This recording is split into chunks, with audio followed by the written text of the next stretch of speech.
जय हिंद साथियों, कैसे आप लोग। चलिए चलते हैं अपने नेक्स्ट क्लासेस की ओर। आज का क्लास का नाम है ईंधन हमारी जरूरत है, लिखा हुआ है ईंधन हमारी जरूरत है ना। चलिए आज के चैप्टर का नाम ईंधन हमारी जरूरत, ठीक है। तो पहले हम यहाँ जानते हैं कि आखिर ईंधन है क्या, है ना। ईंधन क्या है, तो हमने कहा कि वह पदार्थ जो ऑक्सीजन की उपस्थिति में जलकर अधिक मात्रा में उष्मा एवं प्रकाश देता है, ठीक है। वे सभी पदार्थ हो जाएंगे जो अधिक मात्रा में जलेगी और क्या देगा, उष्मा प्रकाश। कोई भी चीज को आप जलाइएगा, जैसे मान लीजिएगा आप लकड़ी जलाते हो, क्या जलाते हो, आप लकड़ी जलाते हैं, तो जलने के बाद ये उष्मा देता है या नहीं देता है, उष्मा देता है। तो उष्मा से क्या समझते हैं आप, हाँ गर्मी देता है। जैसे मान लीजिए आप खाना बनाते हो तो वहाँ पर गर्म उत्पन्न होता है या नहीं होता, तभी ना आपका खाना गर्म होता है। चलिए, और प्रकाश का मतलब लाइट देता है। जैसे मान लीजिए आप दिया जलाते थे, पहले हमारे पास लालटेन जलता था या नहीं जलता था, हाँ। तो दिया या लालटेन जो जलाते थे वो हमारे लिए क्या था, प्रकाश था। उसमें सिर्फ हम उसका उपयोग प्रकाश के लिए करते थे। क्या अभी आप दिया जलाते हैं, नहीं। कोई जलाता है दिया, नहीं जलाता है, ठीक है ना। तो अब हमें प्रकाश ईंधन जलाकर प्रकाश की आवश्यकता नहीं है। ऐसा लगता है आपको कि ईंधन जलाकर हमें प्रकाश की आवश्यकता नहीं है या नहीं है, है। क्योंकि जिस इलेक्ट्रिसिटी का आप उपयोग करते हो वो भी किससे बनी हुई है, ईंधन से। जहाँ पर ये तैयार की जा रही है वहाँ पर किसका उपयोग किया जा रहा है, ठीक है। ये है कि पहले हम लोग घर दिया जलाते थे और अब क्या कंपनी में दिया जल रहा है, अब फैक्ट्री में जल रहा है, उसका प्रकाश हम लोग तक आता है, ठीक है। ये हो गया कि वह पदार्थ जो ऑक्सीजन की उपस्थिति में जलेगा। अच्छा, ऑक्सीजन की उपस्थिति में क्यों, क्योंकि ऑक्सीजन का जो है दहन का क्या होता है, ऑक्सीजन गैस आपका दहन का पोषक होता है। ऑक्सीजन का क्या होती है, ऑक्सीजन जो होता है दहन का क्या होता है, दहन का पोषक होता है। पोषक का मतलब होता है कि जलने में मदद करता है। क्या करता है सर, जलने में क्या करेगी, मदद करेगी। कोई भी चीज को जलाने के लिए आपको ऑक्सीजन की आवश्यकता होती है या नहीं होती, हाँ, ठीक है। तो इसीलिए बोले कि वह पदार्थ जो ऑक्सीजन की उपस्थिति में जलकर अधिक मात्रा में उष्मा एवं प्रकाश देता है, वह क्या कहलाएगा, ईंधन कहलाएगा। क्लियर है ना। चलिए अब इसके बाद हम लोग समझे कि ईंधन का उपयोग क्या है। अगर ईंधन जलकर उष्मा और प्रकाश देती है तो हमारे जीवन में उसका उपयोग क्या है। तो पहला उपयोग हमारे पास है घरेलू उपयोग। क्या है, घरेलू उपयोग हम लोग करते क्या है सर, घरेलू उपयोग में क्या प्रयोग, खाना बनाने में करते हैं ना, एलपीजी गैस का उपयोग खाना बनाने में करते हैं। खाना बनाने में, पानी गर्म करने में, आवश्यकता अनुसार हम लोग किसी चीज को गर्म करने में, पकाने में करते हैं, है ना। इसके अलावा किसी अन्य चीजों में, तो मवेशियों को देख रेख, है ना, घर की कीटाणुओं को नष्ट करने में हम लोग इसका प्रयोग करते हैं, नहीं करते हैं, सभी चीजों का प्रयोग करते हैं हम लोग, ठीक है। इसके बाद ट्रांसपोर्ट में। अच्छा, ट्रांसपोर्ट में कैसे करते हैं, तो ट्रांसपोर्ट में इसलिए करते हैं कि मान लीजिएगा अभी आपको दिल्ली से कुछ मंगवानी है, क्या मंगाइएगा आप, दिल्ली से क्या मंगवाना चाहेंगे आप, बोलिए आप लोग दिल्ली से क्या मंगवाना चाहोगे, हाँ खाने वाला, पकाने वाला कुछ भी मंगवा लो आप। घरेलू सामान यूजफुल कुछ भी मंगा लीजिए जो आपके घर में काम आती हो। Pizza, burger, pizza. अच्छा चलिए ठीक है, आप पिज्जा मंगवाओ, ठीक है ना, है ना। और कोई सामान नहीं मिला आपको, पिज्जा मंगवा लिए, मोमोज मंगवाइएगा। चलो पिज्जा मंगा लो, क्या मंगा लो, मोमोज मंगवा लो, ठीक है। तो पिज्जा और मोमोज से मंगवाओगे आप तो पहले, हाँ तो लखीसराय मिल जाएगा, तो दिल्ली से मंगवाने की क्या जरूरत है। हमको मन है कि अच्छा आपके माने दिल्ली से मंगवाएंगे, वहाँ वाला कुछ अलग स्वाद रहता हो। चलिए कोई बात नहीं। तो देखो जब आप इससे ऑनलाइन करोगे, है ना, ऑनलाइन दिल्ली करोगे तो दिल्ली वाला आदमी शिफ्ट कहाँ कर देगा, पटना वाला आदमी शिफ्ट कहाँ कर देगा, लखीसराय। और आपके सामान कहाँ से आ जाएगी, आपको लगेगा कि दिल्ली से आया, पर सामान कहाँ से आएगा आपका, ठीक है ना, है ना। तो वहाँ पर देखिए, यहाँ से आने के लिए मान लीजिए कि आपका कोई व्यक्ति लखीसराय से आता हो, ठीक है, तो लखीसराय से वो पैदल तो नहीं आएगा, वो किसी न किसी प्रकार की वाहन से आएंगे। तो वाहन से जब आएंगे उसमें पेट्रोल जलेगा। अगर छोटी वाली वाहन से आए तो पेट्रोल जलेगी, बड़ी वाली वाहन से आए तो डीजल जलेगी। तो डीजल और पेट्रोल क्या है, ईंधन है। इस प्रकार से हम लोग ट्रांसपोर्ट में किसका उपयोग करते हैं? ईंधन का। बड़ी बड़ी गाड़ियाँ, रेल, सड़कें सब आती है ना, तो सभी में जिसके द्वारा कोई सामान एक जगह से दूसरी जगह तक लिया जाता है या ले जाया जाता है, उससे क्या कहते हैं हम लोग? ट्रांसपोर्ट करते हैं। और ट्रांसपोर्ट में उपयोग किसका करते हैं? पेट्रोल, डीजल या अन्य किसी भी ईंधन। या सीएनजी गैस वाला गाड़ी चल चुका है, पता है ना, प्राकृतिक गैस, सुनिए नाम सीएनजी? हाँ, ना सुना?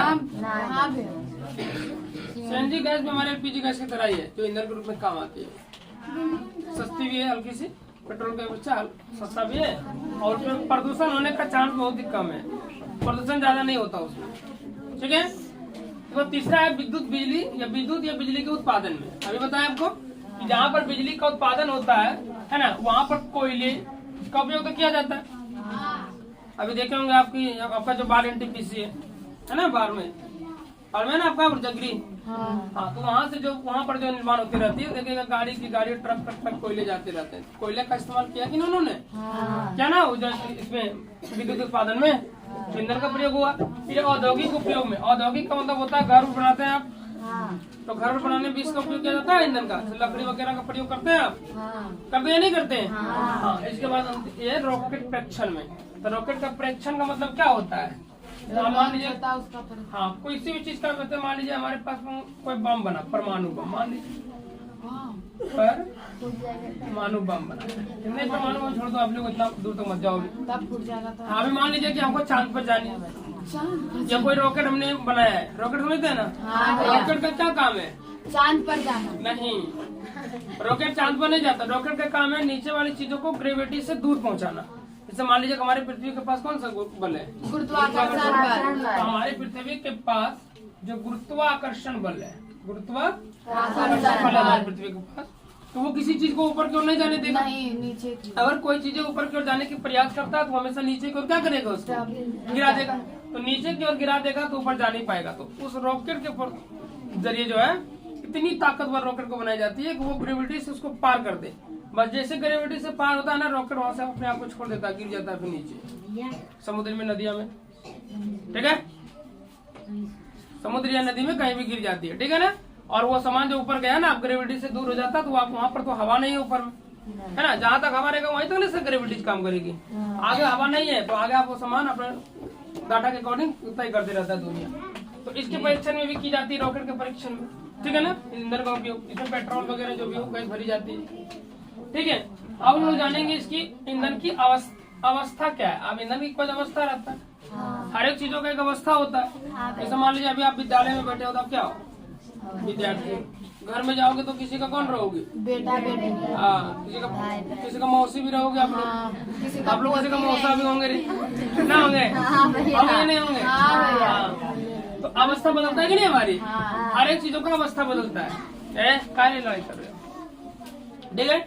हर चीज का हमारे पास अवस्था बदल जाती है। तो ईंधन टोटल कितनी अवस्था में रहती है? 3 अवस्था। ठोस, द्रव और गैस। 3 अवस्थाओं में हमारा ईंधन पाई जाती है। क्लियर है ना? हमारे पास ईंधन कितनी अवस्था में? 3 अवस्था में। ठोस में, द्रव में और गैस में। अच्छा, अगर बात करें कि ठोस में कौन कौन है? ठोस में है चारकोल, मोम, कोयला। इन सभी चीजों को आप जानते हैं। चारकोल को कभी जानते हैं आप? चारकोल क्या होता है? नहीं जानते। देखिए चारकोल क्या है, ध्यान से समझिए आप। चारकोल जो है, जब एक प्रकार का कोयला का अपरूप है। क्या है ये? कोयला का अपरूप है, और बहुत इम्पोर्टेंट भी है। कोयला का अपरूप होने के साथ साथ ये काफी ज्यादा इम्पोर्टेंट भी है। ये बनता कैसे? तो कोयले को, किसको? कोयले को जब वायु की अनुपस्थिति में, अनुपस्थिति समझते हैं, जहाँ पर वायुमंडल नहीं होगा, जब कोयले को वायुमंडल की अनुपस्थिति या वायु की अनुपस्थिति में गर्म किया जाता है। बिना हवा का जब कोयला को गर्म करोगे ना, तो निर्माण किसका हो जाएगा? चारकोल, ठीक है ना। बिना हवा का जब कोयले को गर्म करोगे तो ये किसमें परिवर्तन हो जाएगी? चारकोल। और चारकोल को आपने देखा है कभी? नहीं देखा है? कोई पटाखा खरीदे हैं? हाँ। तो दिवाली आने वाली है, आप लोग पटाखा खरीदोगे। हाँ, मसाला से बोलते हैं ना, चारकोल होता है, ठीक है। हाँ, आई बात समझ में? वो चारकोल ही है, ठीक है। चारकोल समझ गए आप? चारकोल का पूछेगा, चारकोल का उपयोग पूछी जाएगी आपसे। चारकोल का क्या उपयोग है? बता सकते हैं कोई क्या उपयोग है चारकोल का? बम बनाने, चारकोल का उपयोग क्या है? पटाखा बनाने में। हाँ, पटाखा बनाने में करिएगा। इसके बाद बम, बारूद, जितने भी विस्फोटक सामान बनानी है ना, आवाज साउंड उत्पन्न करने वाली जितने भी सामान बनानी है, सभी में किसका प्रयोग की जाती है? चारकोल। क्लियर हुआ? इसके बाद आपका है मोम। मोम समझते हैं? हाँ। वो जो आप जलाते हो, मोमबत्ती मोमबत्ती। नहीं जलाते हैं? हाँ। मोमबत्ती नहीं जलाते आप? हाँ। वही मोम है, तो ये भी ठोस में रहता है। कोयला तो आप जानते ही हो, ठीक है। इसके बाद देखिए द्रव की बात कर ले। द्रव, तो द्रव में मतलब घुला हुआ पानी के रूप में जो रहे, तो पानी के रूप में कौन रहता है? पेट्रोल। पानी के रूप में कौन सा ईंधन? केरोसिन को जानते हैं, मिट्टी तेल इसको बोलते हैं। Incoming voice call from +91 80881 68. Kerosene का दूसरा नाम क्या है? मिट्टी के मिट्टी का तेल। तेल है, ठीक है ना। इसके बाद अगला है द्रव हाइड्रोजन। द्रव हाइड्रोजन, हाइड्रोजन भी एक गैस, हाँ। और जब द्रव हाइड्रोजन रहती है तो ये किसमें काम करता है? ईंधन के रूप में काम करता है, ठीक है। इसके बाद अगला है गैस में प्रयोग करना। किसमें करिएगा? गैस। गैस का मतलब क्या रहता है? Coal gas. Coal gas. Coal gas मतलब वही जो चारकोल बनाते हैं, इसमें गैस उत्पन्न होती है। उसी गैस का इस्तेमाल हम लोग ईंधन में भी करते हैं, क्लियर है। एक बार प्राकृतिक गैस, जो आपके पास एलपीजी गैस, इसका उपयोग आप लोग घर में करते हैं ना खाना बनाने में। हाँ। एलपीजी गैस ऑक्सीजन ईंधन नहीं है, वो ईंधन का पोषक पदार्थ है जो जलाता है। जैसे आपके पास गैस सिलेंडर में क्या रहता है? भरी हुई एलपीजी होता है, पता है ना? एलपीजी गैस होता है। तो एलपीजी गैस जो है चूल्हा में जलाते हो ना, खाली गैस नहीं जलता है, वो वायुमंडल से ऑक्सीजन लेकर जलता है। तो वहाँ पर एलपीजी का और वायु का ऑक्सीजन का मिश्रण होता है, उसके बाद आपका सिलेंडर जलता है। गैस सिलेंडर के अंदर आग नहीं लगाई जा सकती है, बाहर आग लगेगा जब भी लगेगा, ठीक है। ये क्लियर हुआ? तो ईंधन की कितनी अवस्था थी? 3 अवस्था। द्रव और गैस। इसके बाद है ईंधन का वर्गीकरण। अब ईंधन को बांटा भी गया, ये अवस्था था 3 को, अब अलग अलग तरीके से बांटा गया। तो ईंधन को पहले अवस्था में जो बांटी गई उसका क्या नाम? प्राथमिक ईंधन। उत्पत्ति के आधार पर बांटी गई। किसके आधार पर? उत्पत्ति के आधार पर। बांटी गई है उत्पत्ति के आधार पर, मतलब उत्पन्न जैसे हुआ है ना, जिस प्रकार से वो बनी है उसकी अवस्था के आधार पर इसे बांट दिया गया, ठीक है। तो उत्पत्ति के आधार पर बांटा गया कितने भागों में? 2 भागों में। पहला का क्या नाम है? प्राथमिक ईंधन। प्राथमिक ईंधन। क्या है पहला? प्राथमिक ईंधन। प्राथमिक का मतलब होता है जो पहले पहले हम लोग ईंधन के रूप में प्रयोग करते हैं। जैसे मान लीजिए लकड़ी का। क्या हो गया जी? प्राथमिक ईंधन का मतलब होता है कि मनुष्य जब अपने नपाषण काल युग में किया था, आग का आविष्कार याद है ना? हाँ। तो जब आग की आविष्कार हुई थी तो पहले उन्होंने लकड़ी को जलाया था, ऐसा नहीं उसके पास आ गया था पेट्रोल, अच्छी का आग लगा दिया कहीं, किसी बात है क्या? पहले उन्होंने लकड़ी को जलाया, फिर कोयले का पता लगाया, धीरे धीरे उसको तेल मिला, फिर क्या मिला उसको? समझे कि नहीं? कितनी सारी ये सब जो ईंधन था प्राथमिक ईंधन था, जिसका मतलब प्रयोग जीवन में पहली बार की गई हो, शुरुआत में की गई हो। जितने का उपयोग शुरुआत में करिएगा वो सब कौन सा ईंधन रहेगी? प्राथमिक ईंधन। ठीक है ना। इसके बाद द्वितीय ईंधन देखिए कौन है? द्वितीय मतलब होता है इसके बाद वाला ईंधन कौन है? तो इसके बाद वाले ईंधन का नाम था चारकोल, कोक, रसोई गैस, जो अभी बनाया गया आपके पास कोक, ये कोयले वाला जो का है ना चारकोल, ठीक है। इसका उच्चतम क्वालिटी का रूप है ये कोक, इसका प्रयोग हम लोग करते हैं बमों में, ठीक है। ये हो गया, ठीक है। इसके बाद कहा गया दूसरा अवस्था जो था भौतिक अवस्था के आधार। भौतिक मतलब क्या होता है? जैसा वो दिखता है। भौतिक का मतलब होता है जैसा वो दिखता है। तो भौतिक अवस्था के आधार पर ईंधन को बांटी गई थी कितने भागों में? 3 भागों में। ठोस, द्रव और गैस। जिसमें ठोस में अगर बात करें तो कौन आया? लकड़ी। कौन आया? ठोस समझते हैं ना आप? हाँ। जिसका घनत्व अधिक होता, जिसमें कुछ भार बहुत ज्यादा होती है, जिसके आणविक कणों के बीच की दूरी क्या होती है? बहुत ही कम होती है, ठीक है ना। हाँ। और इसका आकार निश्चित रहेगा ठोस का। जैसे लकड़ी का आकार बदलता है क्या? जैसा लकड़ी रहेगा, जैसे आप धर दीजिएगा वैसे नहीं रहेगा। ऐसा ना कि आप धर दीजिए इतना लंबा लकड़ी और बाद में इतना बड़ा गोल बन गया, ऐसा होता है क्या? जैसे आपने धर दिया वैसे रह जाएगा। तो इसका आकार निश्चित होता है। क्या होता है? आकार क्या होती है सर? निश्चित होती है। क्लियर है ना।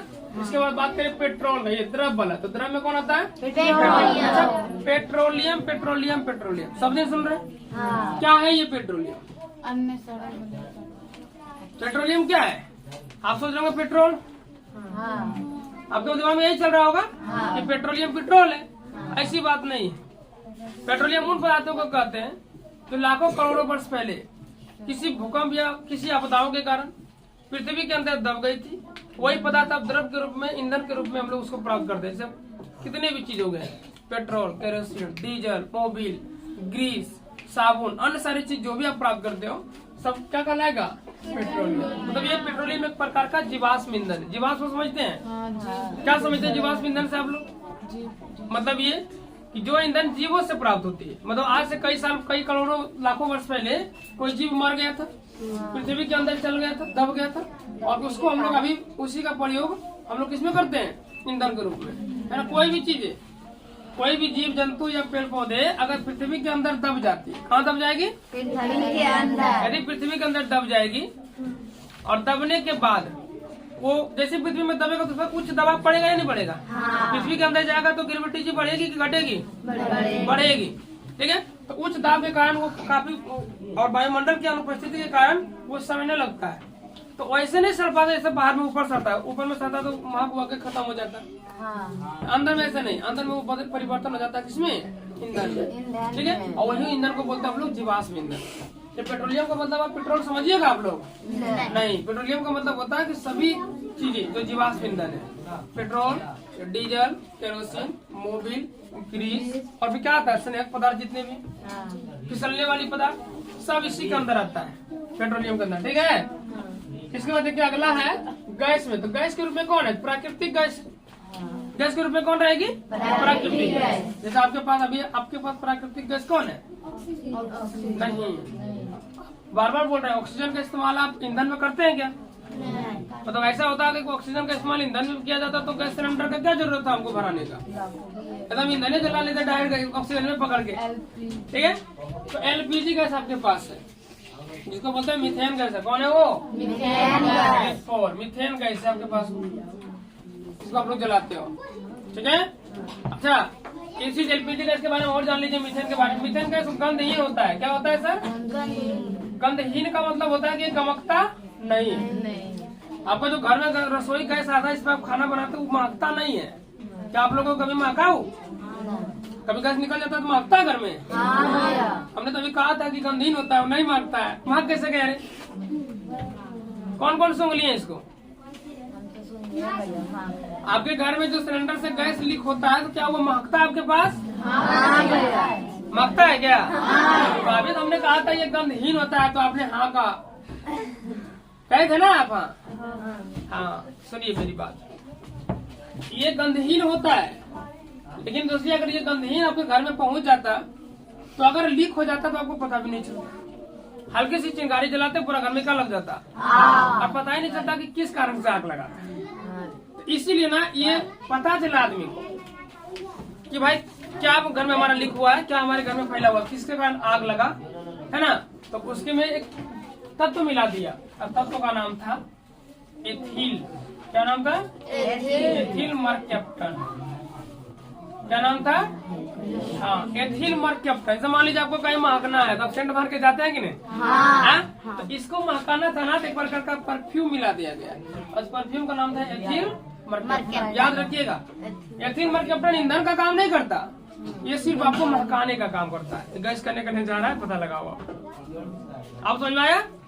समझे आप लोग? कोई दिक्कत नहीं? चलिए याद रह जाएगा कि सिलेंडर का जो गैस हमारा एलपीजी गैस मीथेन होता है, ये गंधहीन होता है। कैसा होता है? गंधहीन। इसे गंध युक्त बनाने के लिए एक तत्व मिलाई जाती है, जिसका नाम क्या है? एथिल मर्क्याप्टन। याद रह जाएगा? चलिए, इसके बाद हो गया प्राकृतिक गैस के बारे में आप समझ गए।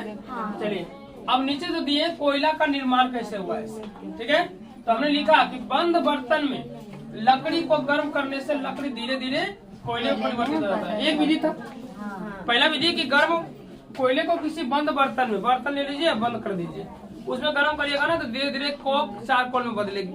तो चारकोल आपको किसका रूप है? कोयले का रूप है जी, है या नहीं है? तो उसमें बदल जाएगा। फिर या बोले, या तो आप ये कहिए कि लंबे समय तक वनस्पति की वायु की अनुपस्थिति में, है ना, वायु की अनुपस्थिति में पृथ्वी के भीतर उच्च दाब पर दबे रहने के कारण वो धीरे धीरे कोयले में परिवर्तित। तो देखिए हमने जो कहा कि लंबे समय तक वनस्पति की वायु की अनुपस्थिति में पृथ्वी के भीतर, तो पृथ्वी के भीतर वो अपने नहीं चल जाएगा। पृथ्वी पर किसी तरह की प्राकृतिक आपदाएं आई होगी, हाँ प्राकृतिक आपदा समझते हैं ना आप लोग? समझते हैं प्राकृतिक आपदा क्या है? क्या समझते हैं? हाँ, जैसे अभी बिहार में हाल है सब जगह, खाली हम ही लोग बढ़िया जगह पर है नहीं, अब सब जगह बाढ़ हाल है। किस प्रकार की आपदाएं आती है? तो अच्छा देखिए, बाढ़ आने से कोई चीजें 100 फीट नीचे नहीं जा सकती है, जा भी सकती है नहीं भी जा सकती है। देखिए अभी देखे होंगे आप कि लंबे लंबे जो घर था सब क्या हो गया, अंदर चला गया, धरती में धंस गया वो, तो इस प्रकार से धंस सकता है ना। लेकिन जब भूकंप आता है ना, जब भूकंप आती है तो पूरी पृथ्वी जो है ना जलमग्न हो जाता है। ये पूरी पृथ्वी किसमें बदल जाती है? मैग्मा में। पूरा पृथ्वी हमारा बरक जाता है, पिघल जाता है, ठीक है ना। तो पिघले हुए चीजों में तो देखो कहते हैं ठोस पदार्थ सब अंदर चल जाए, ज्यादा ये नहीं जाता।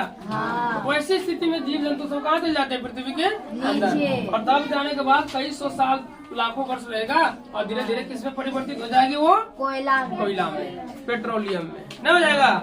हाँ ठीक है, तो याद रखिएगा, जब पेड़ पौधे पेड़ पौधे दबता है तब कोयला बनता है। क्या बनता है? ऊपर जैसे हल्का रहता है तब ऊपर में रहेगा, तब जरा सा ऊपर मतलब दूसरी परत में। और जब ढेर अंदर चल जाएगा ना तो बन जाएगा किसमें? पेट्रोलियम। किसमें बन जाएगी? पेट्रोलियम बन जाएगा। जीव हो या जंतु सब ज्यादा अंदर रहेगा तब पेट्रोलियम बदल जाएगा। ऊपर रहेगी तो किसमें बदलेगा? ज्यादा मतलब ऊपर सतह पर नहीं, 500 फीट 600 फीट नीचे जाकर। हमारी पृथ्वी की व्यास कितनी है रे? अगर मान लीजिए यहाँ से पृथ्वी के अंदर घुसे हम लोग, मान लीजिए ये आपकी पृथ्वी है, ठीक है, ये क्या आपकी पृथ्वी है और हम यहाँ खड़े हैं, ठीक है। यहाँ से हमें एकदम सीधे यहाँ आनी है, तो कितना दूरी तय करना पड़ेगा हमको? 4000 किलोमीटर। कितनी है? 4000 किलोमीटर। पृथ्वी की व्यास कितना?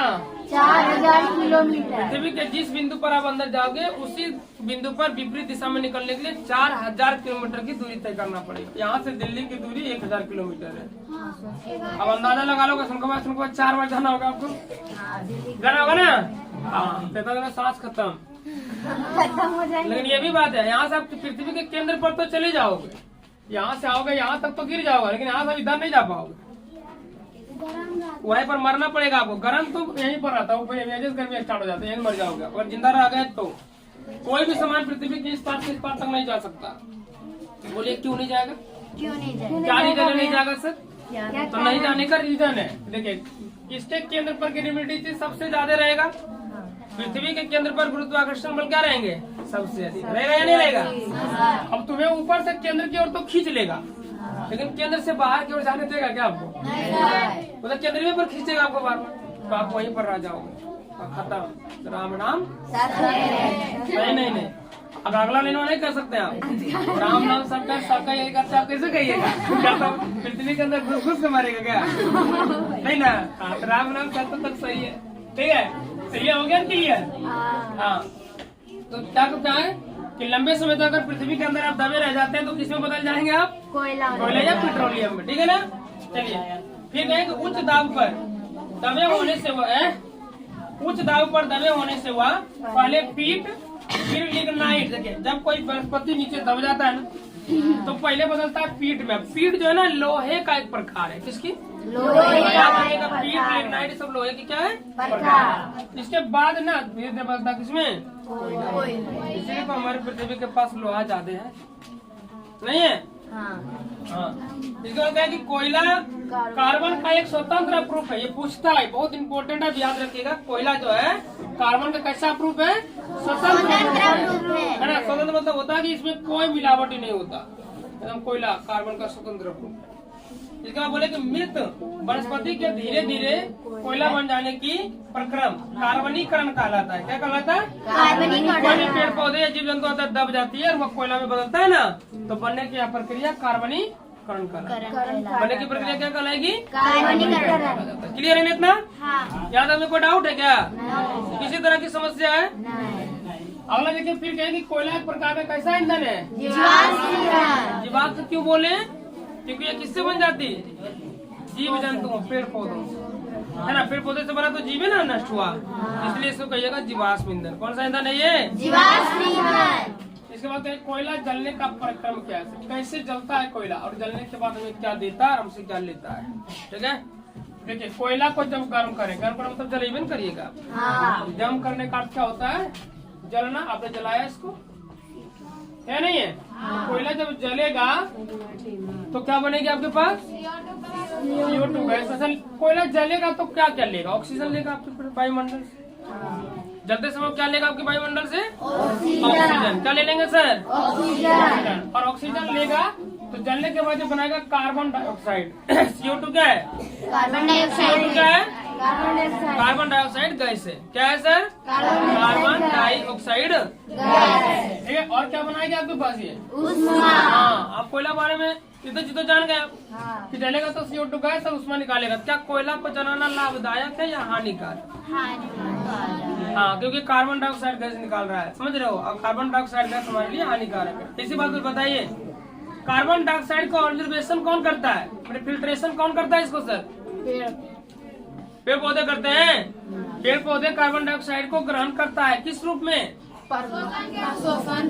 फिर वही बोल दिया तुम लोग। पेड़ पौधे कार्बन डाइऑक्साइड को केवल प्रकाश संश्लेषण के लिए लेता है, श्वसन के लिए तो ऑक्सीजन लेता है वो। बार बार भूल जा रहे हैं आप लोग। याद रखिएगा, पेड़ पौधे श्वसन में किस गैस का प्रयोग करता है? ऑक्सीजन। प्रकाश संश्लेषण में किस गैस का उपयोग करता है? क्लियर है ना? चलिए, इसके बाद देखिए, इसके बाद है हाँ कि कोयला को वायु की अनुपस्थिति में गर्म करने पर कोक बनता है। देखिए, बिना हवा का बंद कर गर्म कर दीजिएगा तो क्या बन जाएगी? कोक। क्लियर है ना? हाँ, इसके बाद बोल रहा है कि कोल तार क्या है सर? कोल तार को आपने देखा? कोल तार को आपने देखा होगा, जहाँ पर रोड सड़क बनती है ना, वो ब्लैक वाला जो अभी जो रोड आपका बना था, ये देखा होगा। आपकी मेन रोड बना है ना? मेन रोड में आपने देखा होगा, इसी का प्रयोग किया गया है। ठीक है।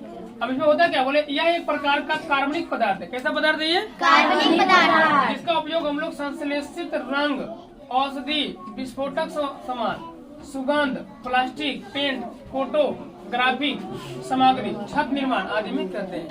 ठीक है ना? कोल तार का उपयोग कहाँ करते हैं आप? देखिए ना, गमकता बहुत खराब है। नया पेपर आप आएगा चुनाव वाला, माता जी हमें को वोट दीजिएगा। पेपर में सुन के देख लीजिए आप, कितना खराब मांगेगा वो। नहीं मांगता है तो क्या मांगता है आपके पास? कोल तारी मांगता है। ठीक है ना? हाँ, इसका प्रयोग कहाँ किया पता चल गया? संश्लेषित रंग में औषधि में, विस्फोटक सामान, सुगंधित, प्लास्टिक, पेंट, फोटोग्राफिक, छत निर्माण में करते हैं। ठीक है ना? इसका उपयोग करते हैं हम लोग इतनी सारी। ठीक है, क्लियर है? क्या हो रहा है? चश्मा पहन रहे हो, दिखाया भी चश्मा क्या होता है? गधा कहते तो क्या गुंडा बनेगा। देखिए, है ना? अभी क्या कहे कि मांस एवं कीटों को भगाना। तो मांस कैसे भगाइएगा? कीटों को भगाई जा सकती है, पर मांस कैसे भगाओगे सर? रे अल्लाह, क्या बोले कि मांस एवं कीटों को भगाने वाली नेफ्थिलीन की गोली कोल तार के द्वारा ही बनाई जाती है। देखिए, मांस, अब किसी किसी के शरीर पर मांस निकल जाता है, नहीं देखिए, हल्का हल्का मांस निकल जाता है किसी के शरीर पर, तो उस मांस को दूर करने के लिए एक गोली बनता है। कौन सा गोली? नेफ्थिलीन। क्या है? नेफ्थिलीन। कौन सी गोली है? ये गोली भी कोल तार से ही बनाई जाती है। और मक्खी उक्की को, कीड़ा मकोड़ा को भगाने के लिए, किसको भगाइएगा? कीड़ा को भगाने के लिए भी इसी का प्रयोग करते हैं हम लोग। ठीक है? देखिए, इसके बाद क्या है कि पक्की सड़क में इसका प्रयोग करते हैं किसके रूप में? बिटुमेन के रूप में। पक्की सड़क बनाते हैं ना, पक्की सड़क में कोलतार का, इसी का कोलतार का उपयोग करते हैं बिटुमेन के रूप में। किसके रूप में? बिटुमेन। याद रख लीजिएगा, उसमें बिटुमेन बना हुआ होता है। ठीक है ना? हाँ, और बताइए कोई दिक्कत हुआ कोई टॉपिक में यहाँ? इसी तरह की समस्या रहा इस पर? चलिए, मिलते हैं फिर अगले वीडियो में।